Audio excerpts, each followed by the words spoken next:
Listening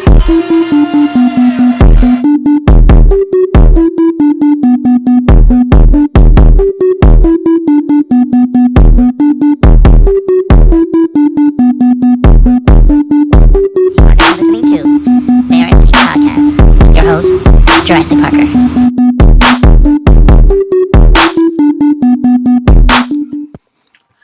Ladies and gentlemen, boys and girls, children of all ages and non-binary, this is the BearatNight podcast. I'm your boy Parker, that guy over there, that guy up the street, that guy that collect toys, that guy. Yes, I'm him, that one. Yes, I got a very special guest today. Somebody that has been around for years, that's been doing amazing things on his own. And, you know, and this show is all about giving people their flowers as much as we can while they're here. And just like also showing people new things and just putting things out more in the forefront. And I have my guest here, Mr. DJ Ephraim. Mr. How can I say it? Should I say DJ? Yeah. DJ Ephraim J. Adams. I get the J today. All right. I mean, I gotta keep the J. You know, Ephraim's been a friend. We haven't been around each other for years, but you know, you grow, people grow apart, you come back, you know, you learn some stuff, and you check in once in a while. You check in, you know, and you know, you keep tabs on, you know, each other's stuff, but you know, you change over the years, so it's just so much to go on, but you just hope always that people are in good spirits and good health and everything. I met DJ in college. Oh yeah, so DJ is my other name. Yes, that's the other name. Go ahead. Oh, I'm sorry. I met you in college. Yeah. And we did movie making together. Music videos. He was yep. College stuff. All right. So let me just subtitle everything because he's vague. All right, he was the first person I ever met that actually did movies. He actually was like a writer and actually was putting out scripts and stuff. And like, you were the first person that people told me about you at the time. They're like, oh yeah, he makes movies. He did this movie called Black Snake, and I'm like, oh cool. And you kept playing it. I remember you kept playing it in the 7th floor of Capital Community College, and when we watched movies and stuff in the movie room, he kept playing it, and this is the first time I get to see it, and I thought, oh, this is so dope. And this is before YouTube took off the way it did, and it was, you know, like before people start doing their own stuff themselves. Like you were like pioneer of doing that stuff before people started doing it. If you really think about that. I remember YouTube wasn't out, so it was torrents. It was torrents, but YouTube came out. It was only like, you know, you had like 2 or 3, 5 minutes. Mm-hmm. That was it. Mm-hmm. Mm-hmm. But this man was actually doing full-fledged production. You know, yeah, you're saying I'm old. That's what you're saying. I mean, I'm aging. I'm also aging myself. But you know, the popularity of YouTube, we had things, and we show the movies. Yeah, and you know, with our little camcorders and this dude, like we were filming them on websites at the time because there was no YouTube. So yeah, they were just like these little independent websites and stuff. And that's why I get flagged here and there about Black Snake 1 and 2 or 2 or 3 on my page. I get every so often I get a thing from YouTube saying, "Hey, this scene from here, this scene from there." Like, copyright. I'm like, I forgot I put that there. Okay, you know how old this thing is? But yeah, he was the first person to do stuff like that. So me being the type of person at the time, like, want to know all that stuff and want to be in music and movies, it's like I gotta connect with this guy. And what we did, and he brought a whole slew of other people along the ride too that I got to be friends with. And y'all, I'm gonna tell you now. Why we on it? Because I say I want to hold it because of you and a few others, you know, on the 7th floor, helped me be more myself. Oh, to like how we got this. You know, right? It's real. I see, because you know, I see you blossomed over the yeah, years. I'm blossomed, but you know, when you're a high schooler, you're trying to figure yourself out. Like I was 19, 20, so like trying to figure that yourself out and You're where you want to gaming and books. And yeah. So, but also just knowing people that's not afraid to be that. Oh, right. You know, because at the time you gotta be hood. You gotta be, you know, you don't know, and you could go either way. You could get caught up in some group stuff, and why you being weird? Yeah, you know, like that's white people stuff, or you know, nerdy stuff is like, oh, that's nerdy. That's white people stuff. Why you be, you know, all that. But and also you can get while you trying to fake it, you can end up getting yourself in trouble, and end up who knows? I could have been locked up. I think whatever. In gaming and comics, which are forms of art. Yeah. I think in general, spaces where there's art and people can express themselves are spaces where it fosters more sense of identity and safety. Yeah. That's just my personal opinion. That's good. That's a good way. You know, but when you look at people who paint, when you look at filmmakers, when you look at actors, when you look at dancers, when you look at designers and developers and people in that just creative environment where they can just express what they're thinking, what they're feeling and stuff. Those are the environments that foster a place of identity for you to grow and to heal and to conversate and to challenge yourself and things like that. Yeah. And that's why there's a push to get rid of it. Yeah. Trust me, there was challenges. He also gave people challenges. He also gave. There's stories of this man, like, never, he's the only person I know that will get that may have a group outing, a real group outing. Like, it'd be 30 of us, all because of him. it'd be 30 of us. Somehow it was put together, but I would never forget, we all went to go see X-Men 3, I think. The X3, the worst one. No, not now. Yeah. And I remember at the time it was in order. Yeah. That was the worst one. Like, I just remember. But now that's one of the better ones compared to everything else they put out. True. And I'm like, mind you, this guy put together groups of people, you know, and like, I mean, we're deep, 30 deep. And I remember we went to the movies and we went to go see that movie, and somebody tried to be bold, I guess because we were laughing or whatever. Some other person that was watching the movie with his girl didn't like it and try to be big and bad, try to be tough. Because he's trying to finesse a woman. Yeah, and so he tried, I don't know who he got mad at. But he tried to stand up and like, yo, I'll beat your ass type of thing. If y'all don't be quiet. And then literally, the whole row. All 30 of us stood up. That's about 2 rows of people stood up like, what you gonna do? what you gonna do again? Like, the power in numbers. Male and like, it was not just guys, it was male and female. So, you know, it was a bunch of us. Like, gosh. But he sat down. He was like, no, I'm good. You know what's funny is because not only do I remember that moment, but I've told people that story before. Yeah. It's one of the greatest moments of my life. But it kind of goes back to like it's okay to be into gaming. It's okay to be into comics as a Black person and stuff. And how art fosters this environment where, like, I think people are tired of being bullied. Right. So moments like that where we could all stand up. And we all were, I think we all had those different paths to get to that point where we all, oh, you're like me. Like, that was the first time I ever met people that were like, holy crap, you're like me too. Oh, this person is just like, oh. And then we also learn from each other too. You know, and like, you had those moments where, you know, the holidays and stuff going on, like people are getting together or whatever.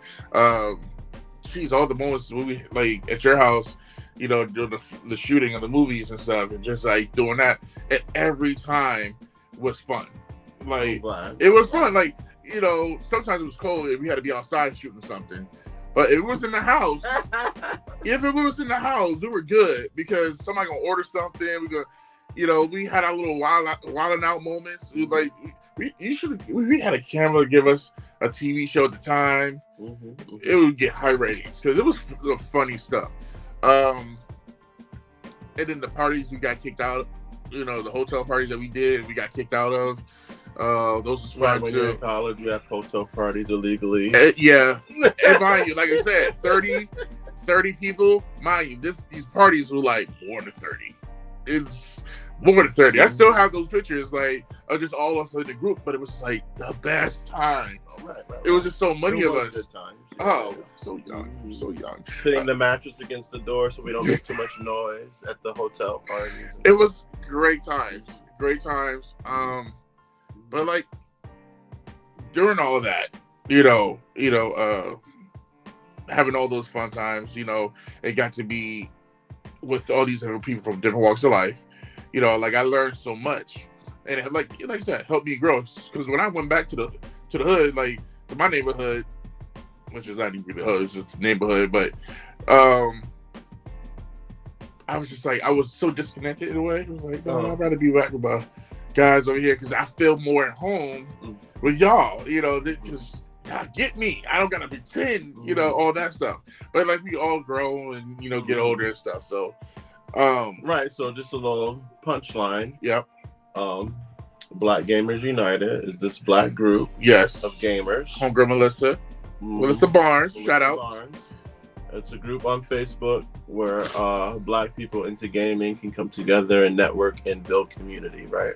Mm-hmm. So by build community, it's not just about gaming. It means like, if you own a restaurant, you can come share what you're doing here. If you own a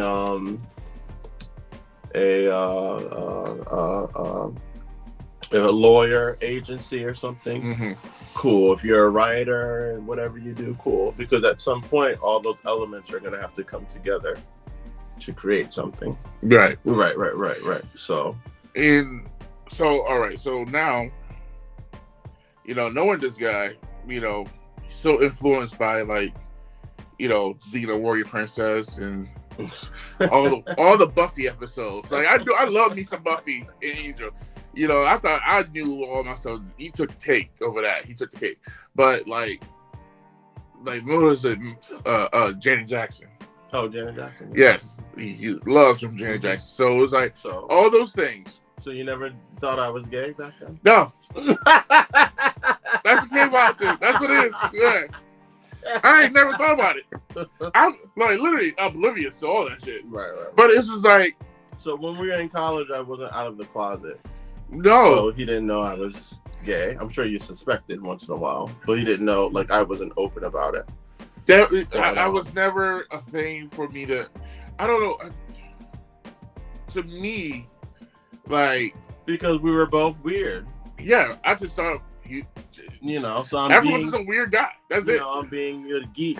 Yeah. I watched Buffy, I watched Xena, I watched Alias. But the thing is, Charm. But there were so many other people that we knew that were literally weird, like really weird. But that was them, and I don't know why I hung out with some of those people, but how. But they were. And when we say weird, we're using it in a way of like they're not actually weird. It's just like it's just society puts this term of weirdness on it, right? It was like I would say like think Big Bang Theory. Like it was a few Sheldons in there. That's how I look at it. Like there was a few Sheldons in there that were like that. But now you know what? I work for the school bus system. Yeah. And the kids, whenever they think that someone's different, whenever they think that someone's gay, whenever they think that someone is being against the status quo, right? Right. Because the status quo is to be straight, militant, and Ain't that just being black? Conservative, right? Ain't that being a black man? No. Okay. No. So the norm is to be conservative, especially conservative. Right. Yeah. So weird because they're young kids. They're 6 or 7, 6, 7, 8, 9, 10, like around that early elementary, toddler, grade school, right? Whole kind of realm.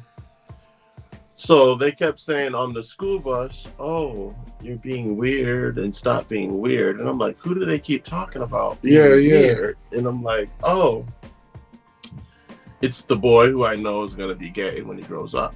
So you already, tell that's gonna be. He's being weird.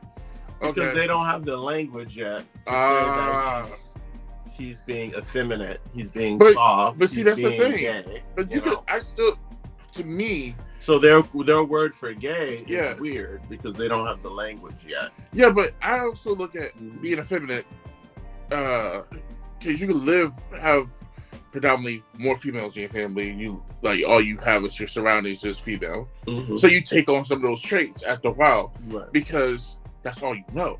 Mm-hmm. You can still be straight though, right? Of course. Hey, but you just have those feminine qualities. Mm-hmm. You're more emotional and stuff. Mm-hmm. Also, why I feel like a lot of thugs, whatever, a lot of people that be shooting people or whatever because they were raised by a single mom. They have aunties and stuff. The dad was at home, so they have more of that emotional trait to like just go off on that, like without thinking, a little fast, just a little bit more before you make that move. Or because there's no men around, they don't have some of the structure. That's what I'm saying. That structure. Mm-hmm. But you know what teaches structure? Oh yeah. If you can't see it, we're holding up. Maybe if they had a doll to play with when they were young, they'd have some structure. So yeah. So now, when you say the little boy is, you feel like he's going. Well, we don't want to say he is. You're saying why do I say it's the gay one and he's only 5, 6, and 7 years old? Like, how can you tell? Well, because I see a lot of myself in him. And what I went through. Right. Looking back from adolescence. So the average guy is not going to be able to always pick up on that. Okay. I can see when someone else is closeted. Because when I was closeted, I was Is that the gaydar? Being super conscious of my behavior. Is that the gaydar? Is that what that is? It's not necessarily a gaydar. A gaydar is kind of like a myth. Okay. See, now, the thing is... But you can see yourself in someone else. So if I can see that you're awkward when girls come around. Yeah. If I can see that you're quiet when there's the topic of sex. Okay. And everyone's talking about women. Yes. When I can see that you're monitoring your own behavior. Because I used to monitor my own behavior. Okay. You know what I mean? So I'm picking up... all the internalized things that I went through, you can see that in another person. I see what you're going. Yeah. And you know what? And now, when other gay men walked into rooms and they were being flamboyant in themselves, it made me uncomfortable and adjust my behavior. So I can see when I walk into a room now, I can see who's uncomfortable and adjusting their behavior. So hindsight, 2020 now. 2024 now. Hindsight. I can now, as you say some of those things, I can think back of those little moments with you, and like noticing, not really paying attention. I observe a lot. I've always observed everybody. That's just a thing. That's why I think it helped me. Ephraim didn't chime in when we were talking about how much punani we had last time. I always picked up. I observed, and I picked up, but I just left it alone. It just kind of like Wolverine that just healed over it. Just that's how I look at it. Well, thank you. It wasn't your place anyway. Yeah, so it was like, it was just like, to me, it was like, like you said, like we talk about sex. And I remember, he's like, oh gosh, we always got to talk about this and that. You would get like, you'd have like, come on guys, can we talk about something else? And I remember those, and then like the adjustment when somebody walks into the room. I do remember those little moments. So I was like, now here thinking about it, I'm like, man, that do make sense now. So I could tell when I was, but being awkward, I was always awkward. I'm still awkward with certain girls. Just me. Well, just to wrap the kid thing up, it's just like I knew I was gay around 6 or 7. Wow. And then, but you don't know what it is. Yes. But the adults and the people and their behavior around you confirms what it is, right? Because when kids are kids, they look at adults and they watch adult behaviors and stuff, right? Right. So at a very young age, you learn that like, oh no, this isn't for you. Right. This blue doll is for you, not this pink one. And you translate all that to a child so that when they do become understanding, usually around puberty, when all those changes are happening, they already have a good, well-adjusted idea of how society works, and that, oh, if I tell someone this, it could be harmful to me. Right. Because I see how adults react when that topic comes up. I see how adults react when so-and-so talks about their experience or whatever. Right. So now it becomes more like, oh, should I tell or shouldn't I tell? Is this something I keep to myself or what? You know what I mean? And you pick up on that very early because, I mean, I was born in 85, so obviously in the 80s, 90s, 2000s, the message was clear. How did you feel, like, especially, like to not come out, right? How did you feel, like, at times, because, you know, like I thought this the other day, where, you know, people were like, oh, that's gay. That's stupid. That's gay. Oh, that's stupid. Oh, why are you being gay? Like, oh, everything being that so gay. Yeah. Like, how did you feel? Because I'm thinking about, damn, how did he feel? Did I judge you all? Did I judge you all? Yeah. Well, there's a reason I didn't come out to everyone. Well, that makes sense. Okay. Yeah. I'm not going to say I judge people, because a lot of the folks who, when I did finally come out, like you were accepting, there were people in my life that were accepting, but I don't want them to feel like that excuses a lot of stuff. Right. You know what I mean? And that just is what it is. It's like, hey, Ephraim didn't tell me, or there's always this debate like, oh, well, why didn't you tell me? And da-da-da-da-da-da. And I'm just like, what do you mean, why didn't I tell you? They felt hurt. You don't remember all the times you said some crazy shit? Yeah. And that probably was like, oh, letting me know not to tell you. See, I thought about that the other day. But also, I'm like, I was never, like, because that's how it was back then. People were just, that's how you talk. So I chalk it up that, and just stupidity, ignorance, and you don't know nothing. Right. And I took it upon myself when, you know, I had bosses, like, you know, managers that were gay. And I'm like, I'm gonna ask questions. That's what, because I feel like we should have open dialogue, just to ask questions, just to, if you don't, but I don't know, it's just, for me, I'm just open-minded. I'm like, let's see. I never, so people you can't really ask questions are those people who are like professional victims. No, okay. You can't ask them anything because they're a professional victim. Right. They're never going to, like, they're always going to be offended. Something's always going to be triggering. Something's always going to be an issue and a problem. I feel you. So those are the people you got to, like, don't waste your time with that, because we should be able to engage and say, oh, well, hey, you know, that question makes me uncomfortable. Yeah. But this is why it makes me uncomfortable, and just acknowledge it straight up. Yeah, I think so too, because, I mean, because I always hated the fact of, if you don't know nothing, but you speaking on it. Like, you don't know enough to speak on certain things. Oh, absolutely. I would love, that's why I took it upon myself, like, instead of being closed-minded, when I had, like, shout out to Casey, who I used to work with at Connecticut Shirt Man. I didn't know he was gay until, like, I'm always listening to music. We were playing, like, building at the store, and I just kept hearing Barbra Streisand and what was it? Mariah Carey and stuff. And I was just thinking to myself, I wonder. And I didn't, but until, like, we were just talking about tattoos, and he was telling me, oh, I forgot what the tattoo was, but I was like, what's that tattoo mean? He's like, oh, it's for pride, whatever. I'm like, oh, so you are, okay. So that's his way of confirming it without having to have this long conversation. Yeah, so, but I really didn't know the tattoo bit either. We were literally just talking about tattoos. That was, I felt at the time I didn't know how to act, so I'm like, I'm not going to ask you. You know, whenever that comes up, it comes up. Right. It just happened that we're come up naturally. And literally, that's what happened. Right. We were talking about tattoos that we have, and I'm like, "What does that mean?" He said, "Oh, it's the pride." We're like, "Oh." Now it's like, if I'm not getting a good vibe about safety from a person, I just be quiet. You know, right?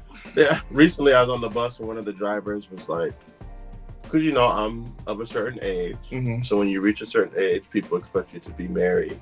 Oh, Have gosh, kids at a yeah, certain age. yeah. We have all these rules and regulations about society. Trying to go through it, yeah. Right. So they're just talking to me and like, oh, you know, I know your wife, A, B, C, and D, and oh, you know, do you have kids and da da da da da, and like we're on this these rules and regulations about life. Right. Just like, even if you're not gay, like you don't have to have kids by a certain time. You don't have to be married by a certain time. There's no rule. That is true. That is true. But you know, there's these expectations throughout society. So he's just talking, and I'm like deciding, like, do I feel like coming out at this moment? Because it's something that you do repeatedly whenever you enter new circles. People are just going to assume that you're straight, and that's fine because, I mean, that's the natural order of human life. Right. You know what I mean? So that's not what my concern is. My concern more is how is it being delivered to me? Because is it coming from a place of like disgust, or is it coming from a place of just like the general meaning of life? You know what I mean? And sometimes people are just very rude and obnoxious about stuff like that. That's true. I always thought about like that's how I felt. I looked at my way of not being gay, but you say yes, I'm a nerd. Because people look at me and just like, oh, you play football, you did this, or they assume a lot. And I used to get that a lot before, and I was like, do no, I don't people like assume this. you're gay because you're nerdy? No, not saying I'm gay, but they will assume that I do collect toys. Right. I mean, I know you're not gay, but do people assume you're gay because you're into? No, that's not what I'm saying. Probably some of the ignorant person, maybe. Who knows? Right. But my thing was, they always. Well, all right, because I've mentioned plenty of times here that I work in the strip club industry. I'm a floor host. I've been doing it for years now. Tell me more. But that's for another show. But the main thing. No, it ain't. It's for the show. That's an 8-part show. I can write a book on my experience alone. Well, I'm glad you told me that because I'm doing a sex workers convention. Okay, I know a few girls that probably might want to like part of it, whatever. Right. But when I first went there, I thought I had to be like macho. Overly macho because it's security. It's a strip club, and you gotta show that side of you ain't nobody to mess with. If a customer act crazy, and, especially with your coworkers, the other guys, because you think, oh, you got a rough house. Yeah, Right. Like, what's that movie? What's that movie? Don't you see him a big black burly man? Yeah, what's that? Roundhouse. What's that? Roadhouse. I'm thinking like movie Roadhouse. Oh, it's gonna be like that. And when I go there, I'm thinking, I'm not going to really talk too much. I gotta put this facade, whatever. And then, like a couple weeks into it, I found out, oh, I can actually be more myself. Of course. Right. And find out, oh, this coworker's a nerd. This coworker, this is at the show. Yeah, one of my coworkers, who is now one of my best friends, like my brother. And his name is Turi. He was like such a jerk to me, I thought at the time. He was such a dick. But he was just like, he was getting me to understand the business and like, toughen up, because it's gonna be people gonna say stuff there, people gonna act a certain way, to get you riled up, to get you out of your out of character. Yeah. So, but then I found out he liked Power Rangers. Of course he does. Then we talked about and he was talking about the Zords and everything like. We becoming best friends. Now this whole thing is over with. Because now I find out there's nerds all over the place in this. Of course. So it's like, but I had to be. They grew up on the same stuff. Yeah, but what I'm saying is like I thought I had to be at the time. The big burly black. Yes, right. Just get some respect. When because I can't let them show that I'm a nerd because then they think I'm weak, and they might they might feel. But that's how I looked at it. If you're gay. And like, if I was gay, that's probably the same situation. No, that's always the situation. I'm weak because I'm gay. Which is never the course either. Yeah. And I think, especially in the black community, because we're in this battle against white supremacy and anti-blackness and racism, right? There's this need to say like, oh, you can't be on the front lines because you're gay. And we need these strong, powerful, willingful men in this face of white supremacy. Right. And being gay might damage that. Being gay might ruin that reputation. Being gay might taint that a little bit. Yeah. So that, I feel like homophobia in the black spaces kind of stem more from that.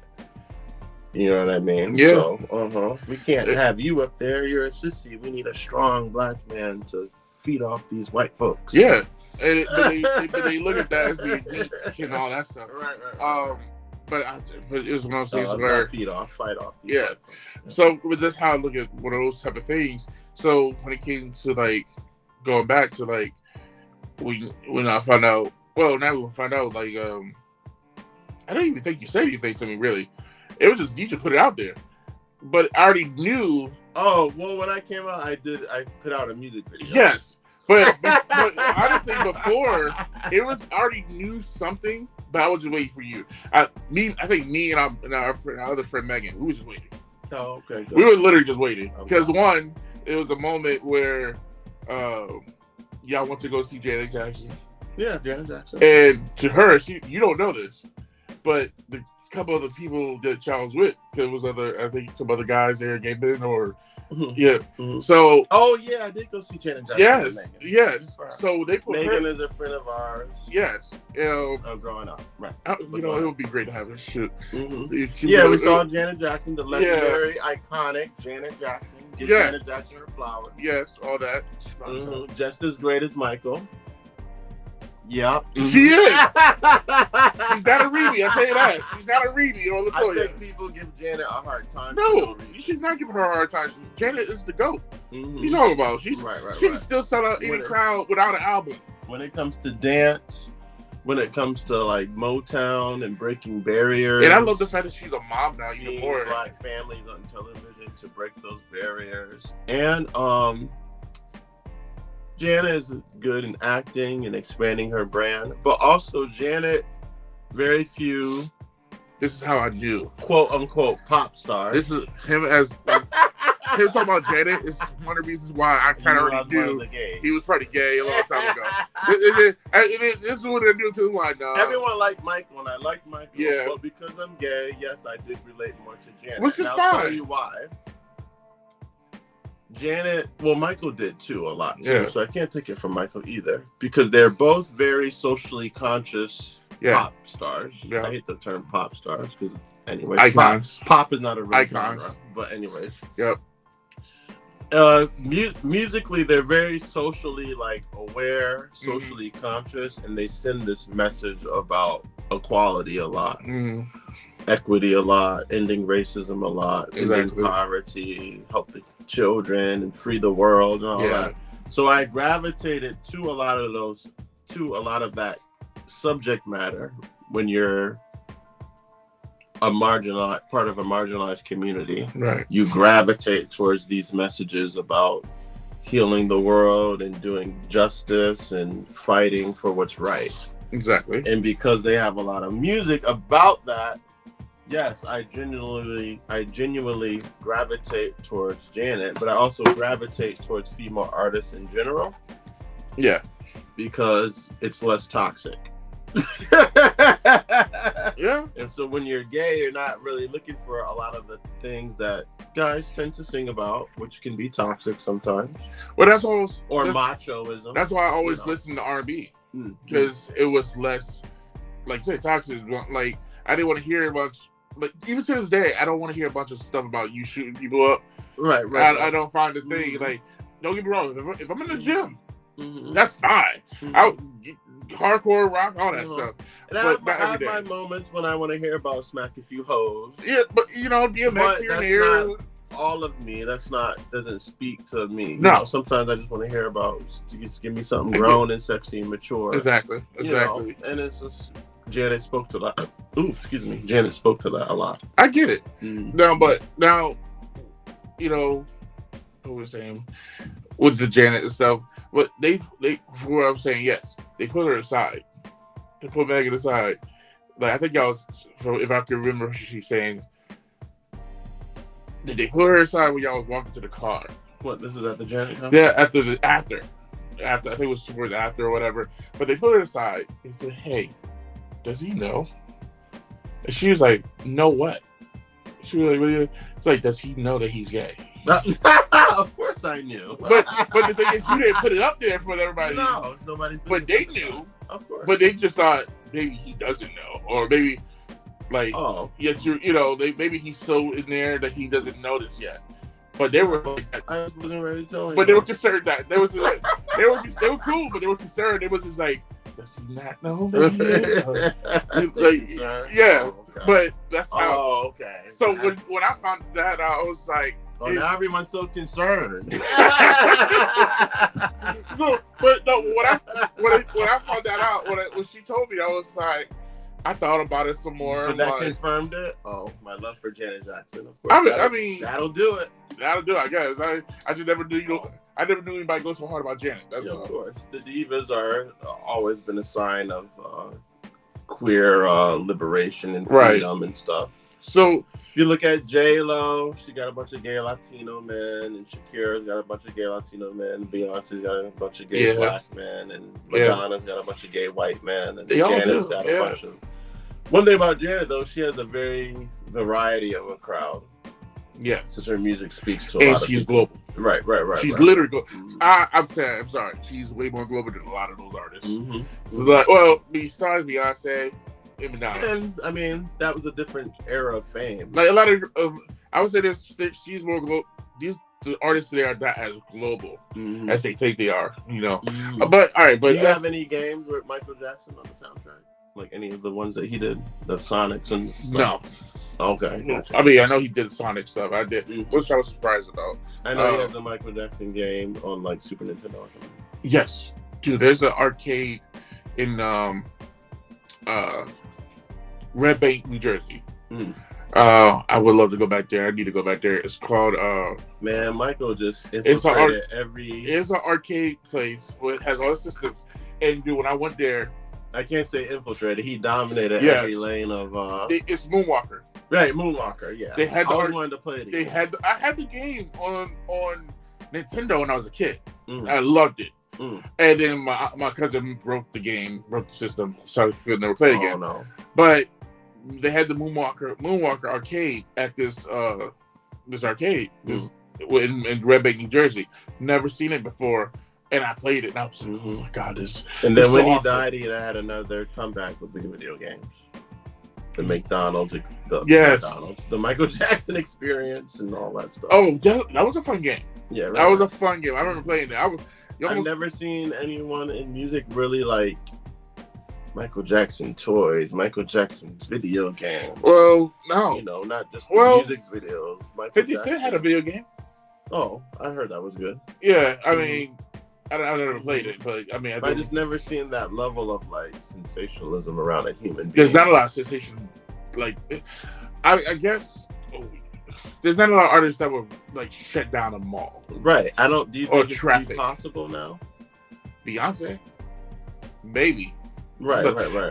Yeah. I would say the closest would be Beyonce, but I don't see anything where you gonna have like loads of like crowds, like a whole like army, like a sea of people in the street when you look out your balcony. I don't think you're gonna get that these days. Maybe here and there, depending in the country. Yeah, right. But you.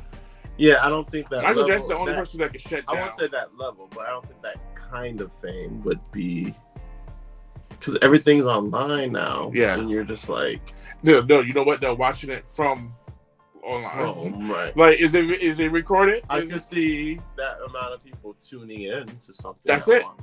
Yeah, you get more of that streaming it at once. But those same people back in the day, that type of person back in the day, will actually get in the car, take the bus or whatever, camp outside. Yes, to go out and see that person.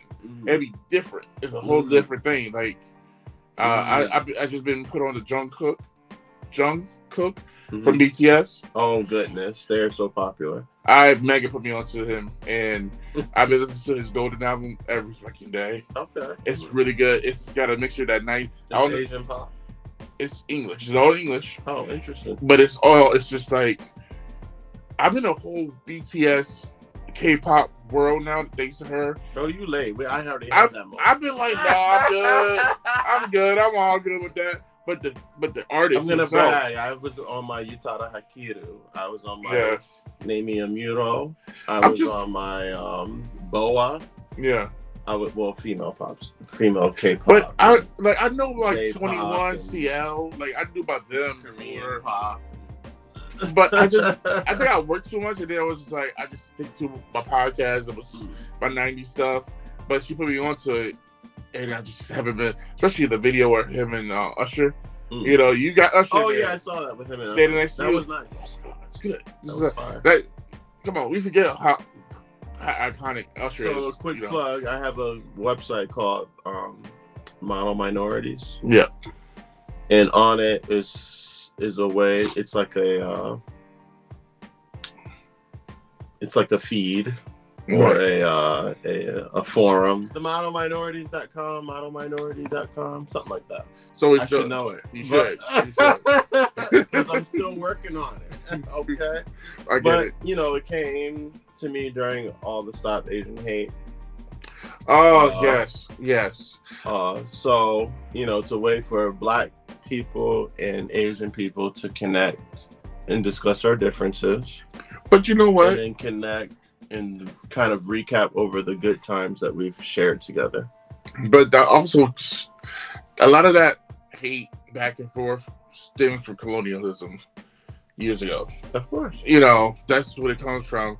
But that's not just Asian community, like, you know, or it's a lot of other communities that colonialism did to make people think Black is wrong, Black is awful. Like, of course, light is always the right thing. You know, that's no matter if you're East Asian or Oriental Asian. Like if you're light, you're fine. But if you're dark, no. Like I was just watching a good movie. Denzel Washington, was like 1992, called Mississippi Masala, which is really good. But it's him falling in love with an Indian woman, and her thing was they would talk about how dark she was. Beautiful girl, and the other people were like, "Oh no, how's she gonna get any husband? She's so dark, and her family's poor." Colorism, yeah. And it's like, to us, she's Indian, oh, she's beautiful, yeah, you know, that's fine.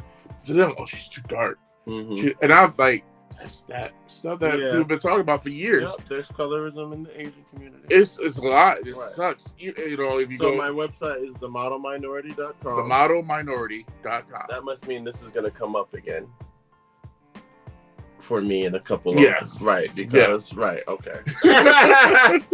And you can go and you can look at content throughout pop culture where Blacks and Asians work together. You can read about articles in Black history. So you've been putting some work. Yeah. I get it. You know, it's pretty cool. You've got the Black and the Yellow Ranger. I'm mad at you put verses. I'm mad. Okay. So yeah, let's just bust through this real fast. So you have, all right. So back to like, did your grandmother? So your grandmother. I love her to death. She's awesome. She knew. Did she not know? I'm talking about my sexuality. Yeah. Oh, what's known doesn't need to be family said. now. Family wise, did your family know? What's known doesn't need to be said. Okay. So that's pretty much it. That's basically, in the Black community, what's known doesn't need to be said. All right. Well, that's true. Right. Now, my grandmother, Nancy J. Adams, born 1938, born in Mississippi, but her birth certificate says Alabama because she's born through a midwife. Oh, okay. Spent their life in Alabama, traveled north through the Great Migration. Oh, wow. And then had kids here in Connecticut with a Guyanese man from Guyana. So my grandfather's from Guyana. Okay. And came here to find work during that time period, which was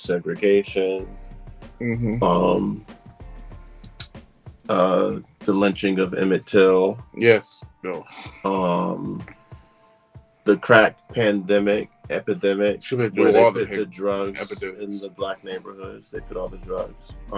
Unfair, unequal housing. Mm-hmm. All those traumas, part of our family history, you know. And then so I had kids here. So I'm the first grandchildren, the first set of grandchildren to be free of like Jim Crow laws and stuff. You gotta think how crazy that is to Ugh.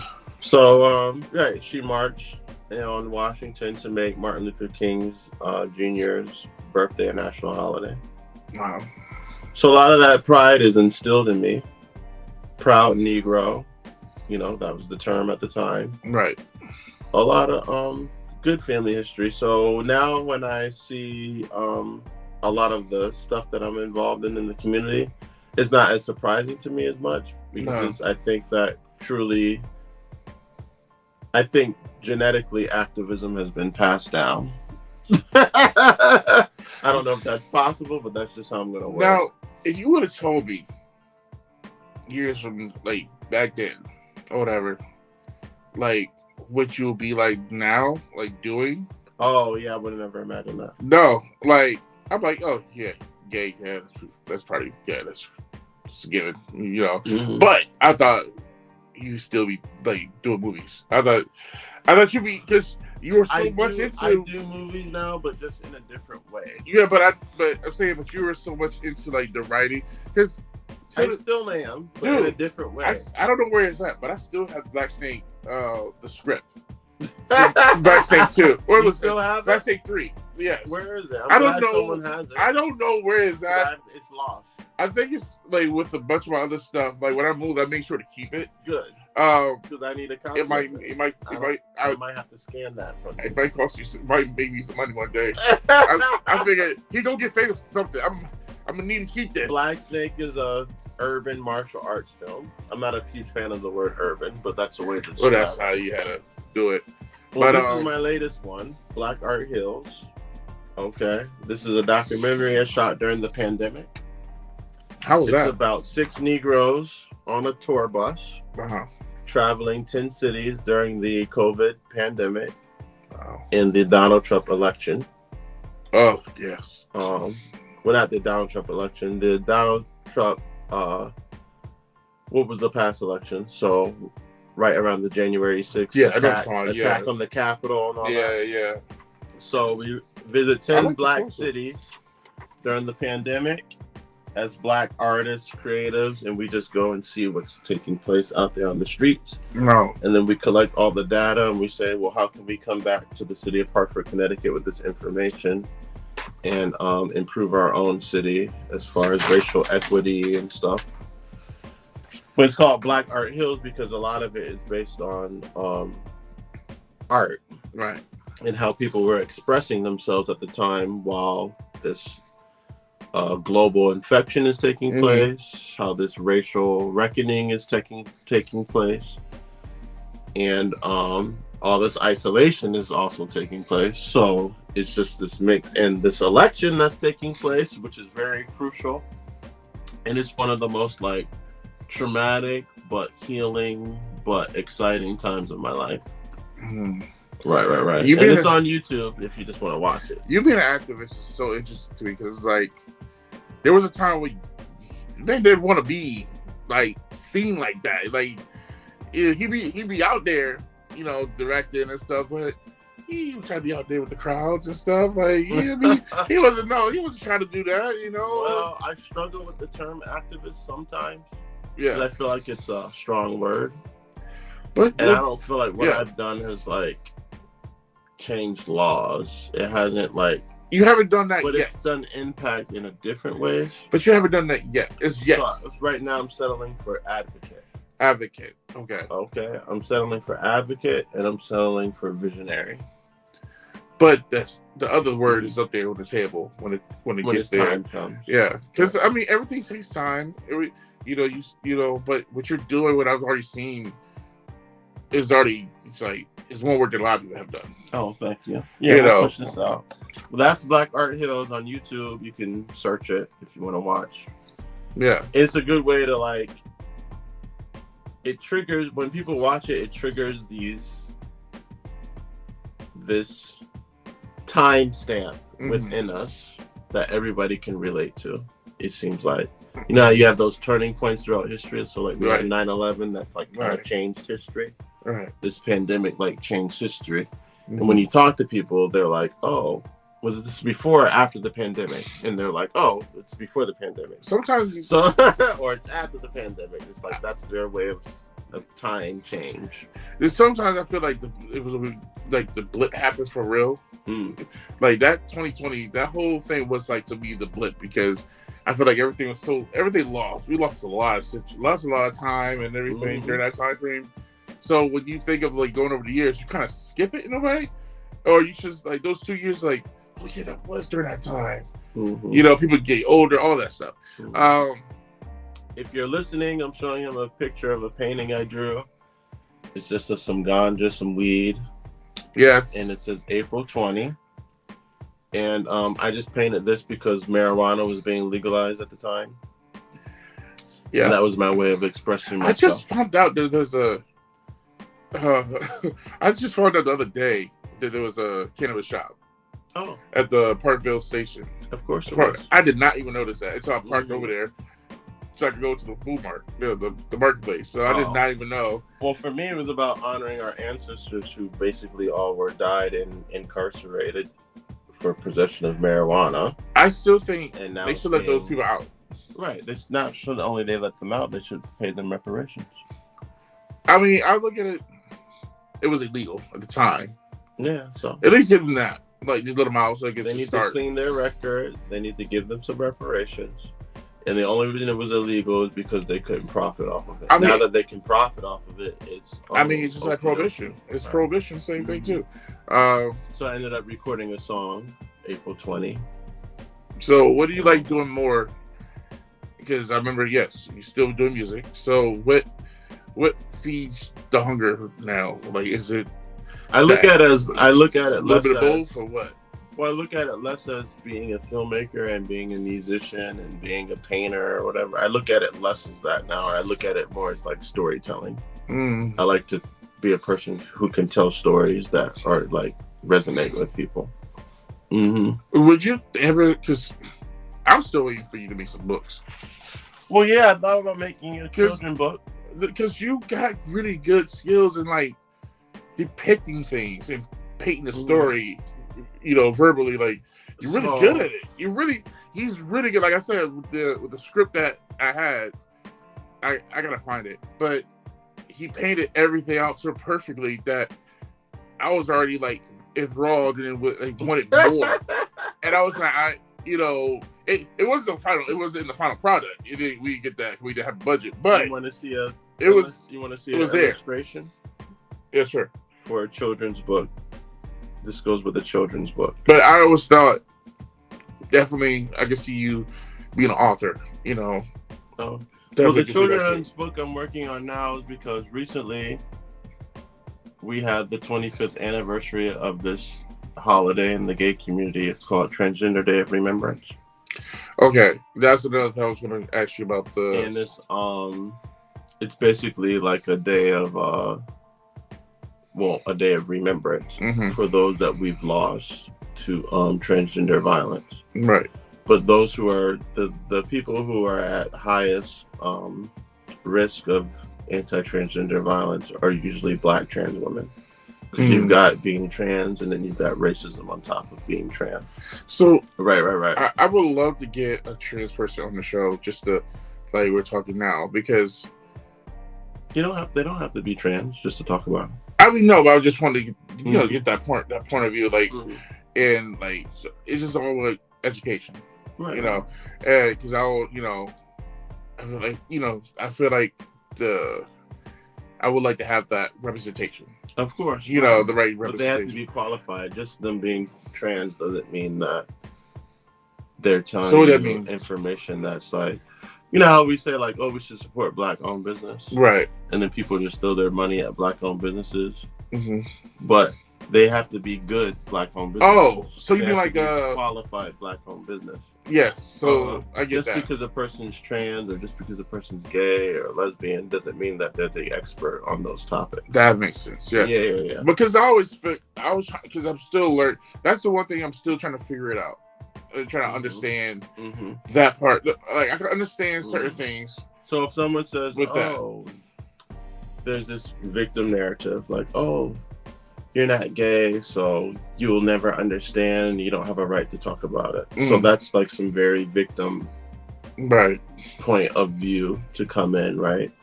Rather than saying, oh, actually, yes, let me hear what this person has to say, because they could be bringing a different and unique perspective to the conversation. Right. But not everybody has that sense of community. Not everybody has that sense of stepping out of their righteousness. Not everyone has that sense of stepping out of their victimhood and the world revolving around them 24/7. Right. So they're not, you know what I mean? So don't just put them on the show just because they're trans. Oh no, not just put them on the show just because like they are actually like, you know, to ask questions, individuals. Ask the questions, to learn certain things, because I'm still confused a certain way. Like, I can understand people identifying, of course, right. And this and that. But sometimes I feel like some of it getting out of place. The trans community has problems, just like the gay community. The gay community has problems, just like the black community. The black community that's what I'm trying to say. Like, just like the Latino community. Like, Latinos have problems, just like the Asians. But no one's off the hook here. Yo, what I'm saying, because the women have problems. The men have problems. Because my thing is always like, I could get if you're already in, you did the transition, and more power to you. You did it. You wanted to do something. This is what you feel in your heart. This is you. If it makes you happy, fine. The only ones I just never understood, for me, was like, if I'm looking at you, and you like, you're a guy. I'm looking at you as a guy. You mean they haven't transitioned. They not even. Well, they're at a certain aesthetic. Like, they just say, I'm gonna identify. They're at a certain aesthetic in their transness. They're at a certain aesthetic in their transition. But some of them don't want to transition. They just like aesthetic. Well, all that could be avoided. And probably this is where like cancel culture comes in. Yeah, and that's another thing. Cancel culture is such a thing. Right. It's like when all you really want to be avoided if people could just be trans, right? Not trans man, not trans woman, but just be happy being trans. It's only once we apply this kind of binary man and woman thing to it that we now have to fit into this perception of what a woman should be. We have to fit into this perception of what a man should be.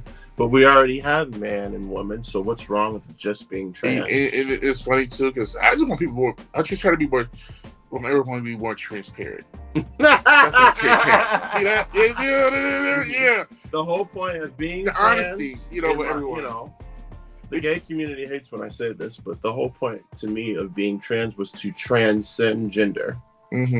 So why are we applying men and women to it when you transcend gender? You had man and woman, which was already established, and now you have trans, this third thing that transcends gender. Right. Because I feel like even with but now you've got trans people saying trans women are women, and it's like, we really hate ourselves that much. We can't just be trans and happy. That's one of the things. To me, when you say that part, and I'm like, but they also like, I feel like kind of some of them are disrespecting just more women, and like, yes, some women can't have kids. That's true. That's right. But don't forget. What's wrong with just being a trans woman? Yeah, you can do that. With being a trans man, you don't need to be a woman or a man because that's not your experience. Right. You don't have a menstrual cycle. You don't have, it's just you don't have a period. Right. So if that's not your experience, what's wrong with just being a trans woman? Because now you're saying that you're the woman, and she's the woman that the actual born woman is a cis woman. Right. So all that cis shit, just throw all that out. Like, what is that? You don't gotta. Right. That's all. So that's the victim thing, right? Yes. I don't need the term cis man. Right. Because my gender doesn't need to be affirmed. Mm. When you tell straight people that they're cis, you're saying that their gender needs to be affirmed. Mm-hmm. It doesn't.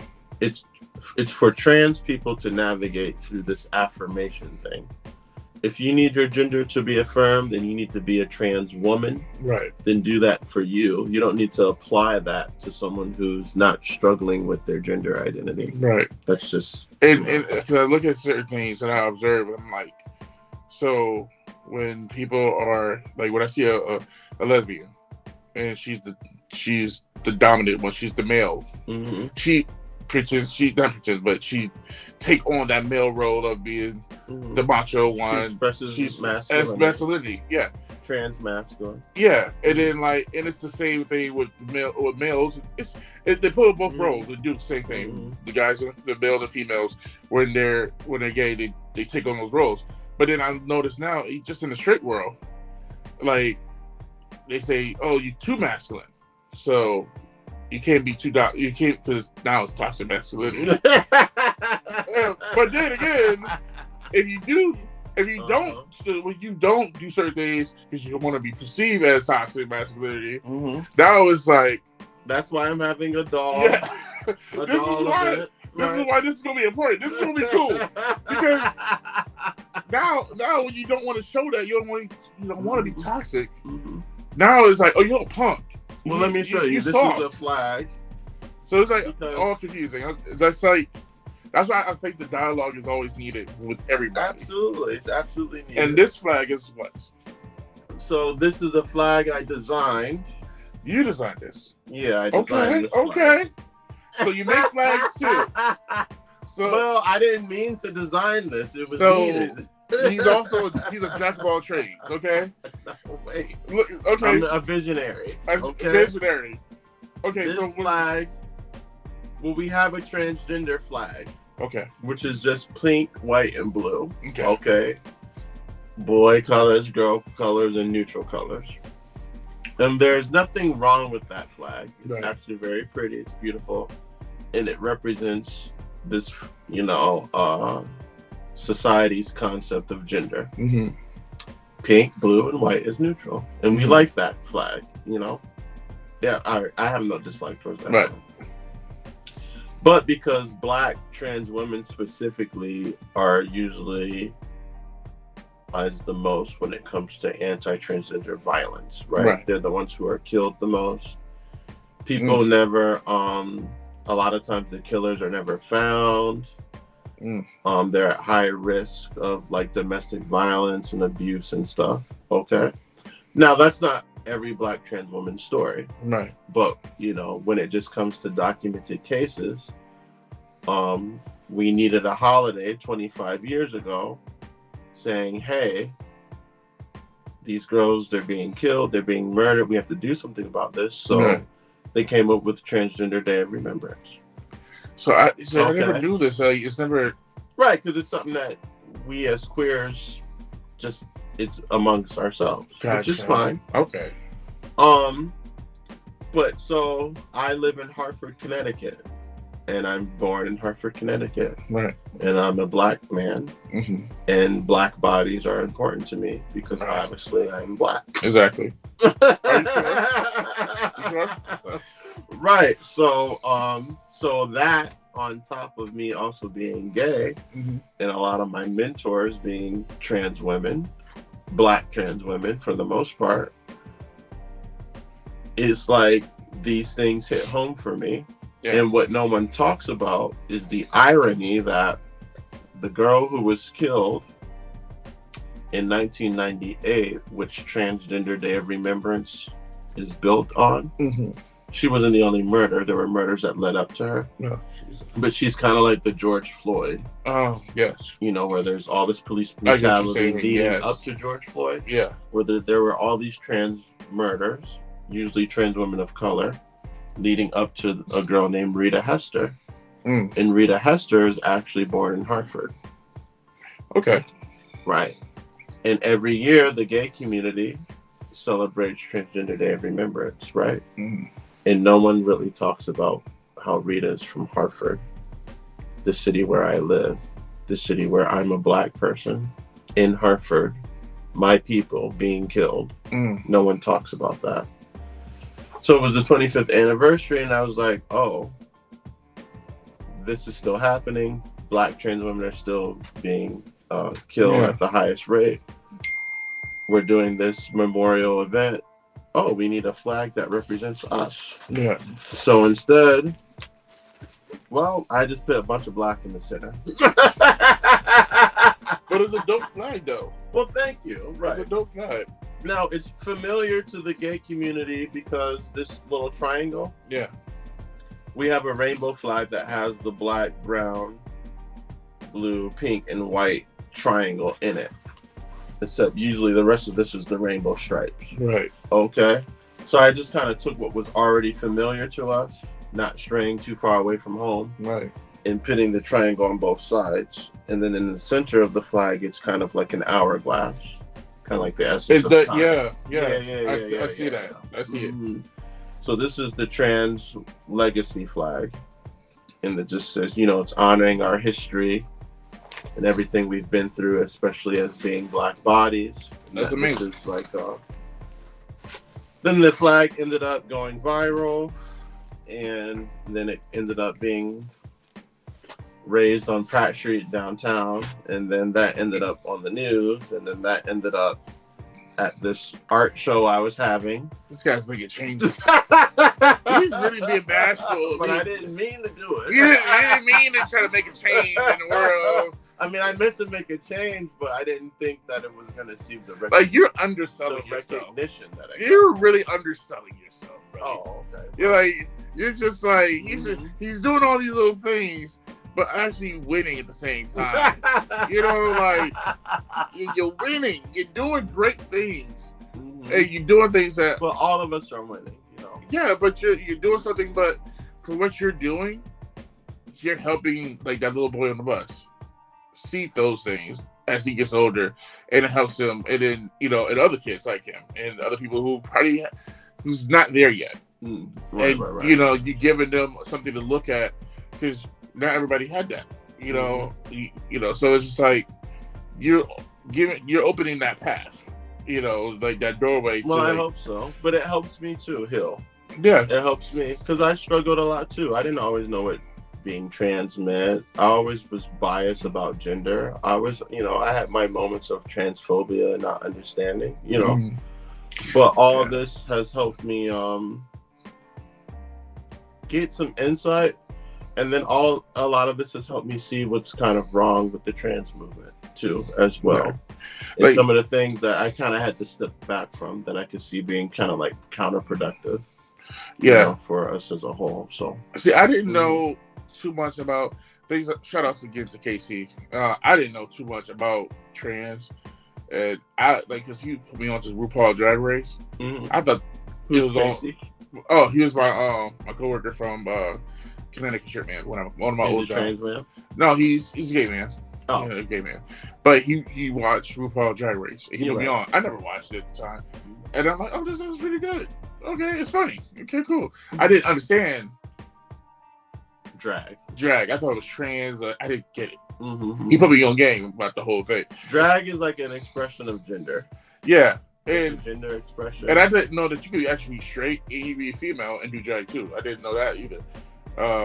You can be, but it's the novelty wears off. Yeah. Because RuPaul is one of those people that has become very successful, so people are bitter towards RuPaul in the gay community. A lot of people are jealous of RuPaul. A lot of people are bitter towards RuPaul. See, I didn't know what RuPaul was. RuPaul didn't earn where RuPaul is at currently, but RuPaul has earned their place. I never knew what RuPaul in pop culture. When I was a kid, I had heard of RuPaul. I saw pictures. I heard of RuPaul too, but I didn't know who Ru was. I didn't know what this person did. I didn't know it was a singer or actor or whatever. I didn't get it. I like RuPaul is this person, I guess.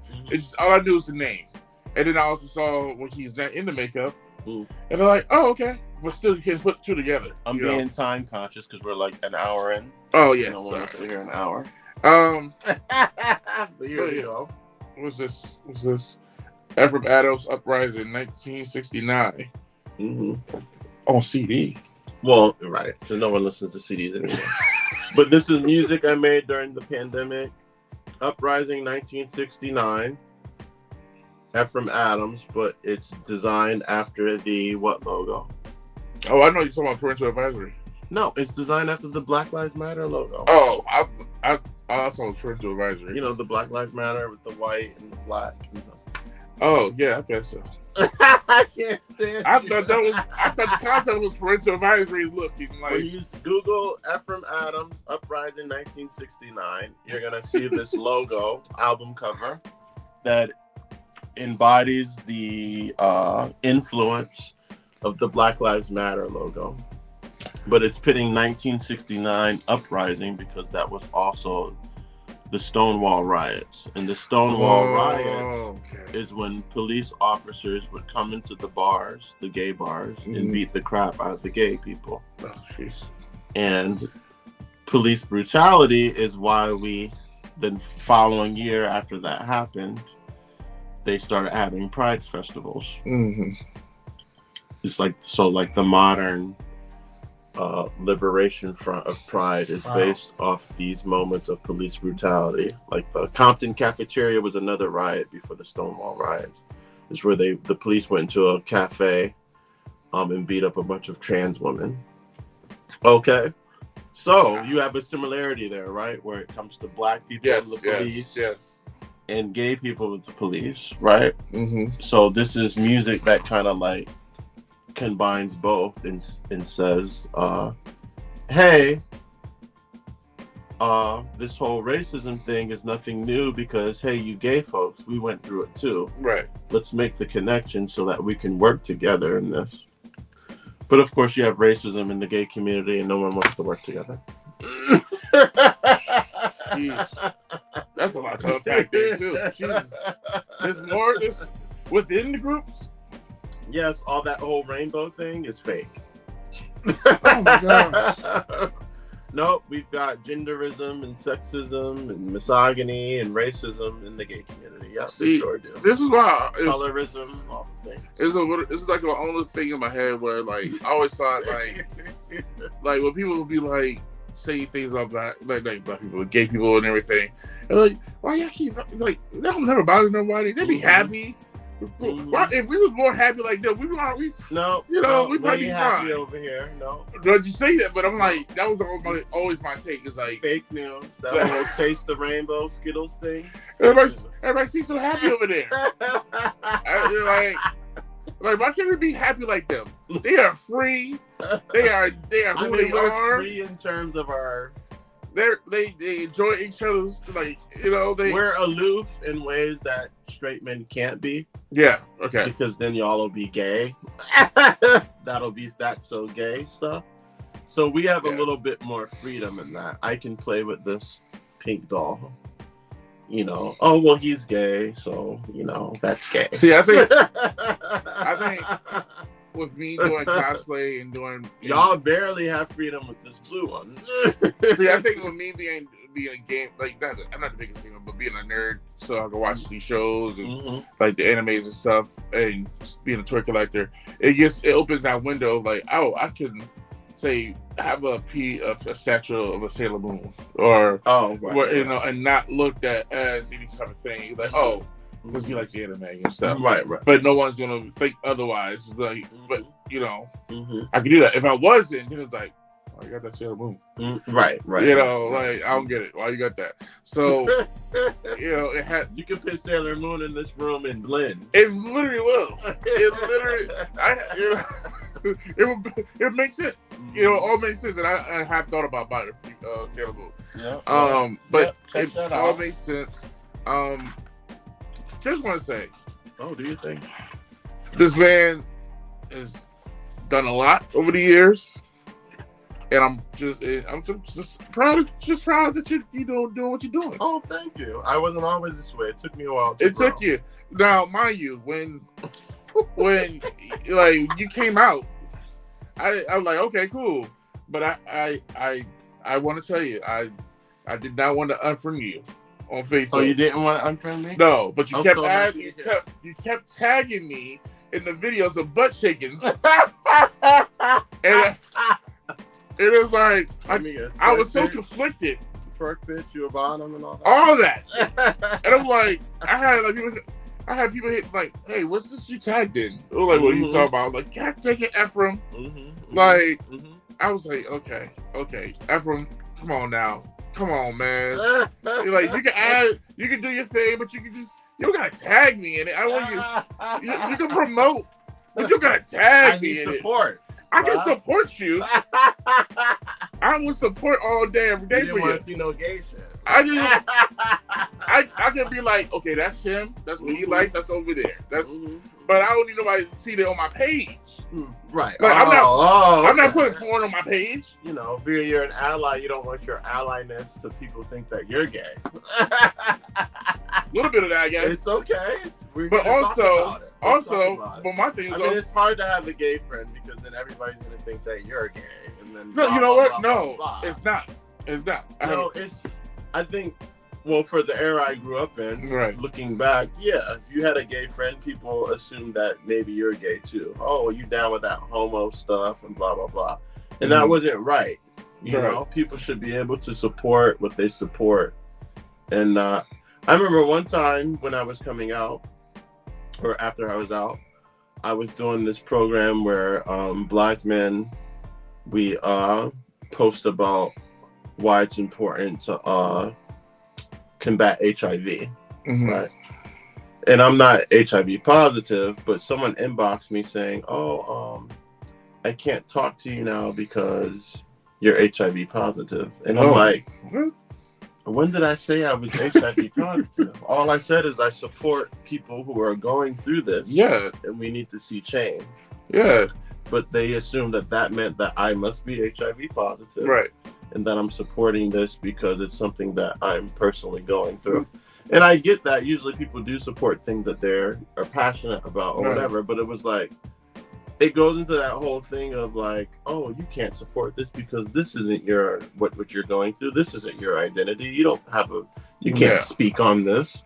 But no, I should be able to show up and serve people selfishly through what they're going through and put what I'm going through aside so that I can give this person my attention, hear what they're saying and support them on what they need support on. Now, I didn't know too much. I mean, we always knew about HIV, AIDS, all that stuff here and there and stuff, but I didn't really understand, like really took the time to like really understand about it until like my ex-girlfriend, she put me on to the FX show. You're looking like this, like what in the world? Like the FX, what's the FX show? It was about the drag queens. The what? it was Oh, drag queen told you about HIV. Yeah, it was. It was a pretty good show. It's I think it's on Netflix now too. Oh. But it had to deal with transgender character, a couple transgender characters. Good. Gay character representation. It's just the black dude. He was on Glee. He sings. I can't even think his name, but I didn't know at the time how they was doing it because it's set in the 80s. Oh, okay. But it was like when people were dying from AIDS and all that stuff. They were like, this is set in New York. They just put unmarked graves like on this island and just like, oh, another one died. Another one died. It just dumped there. No real memorial. No memorial. Just a whole thing of graves, no names, just wooden boxes, bodies. And I didn't know it was like that, and it made me understand more. Yeah, and I had a lot of prejudice. Yeah, and I ended up looking up, like watching documentaries about, especially during that time with the AIDS epidemic, HIV in the gay community.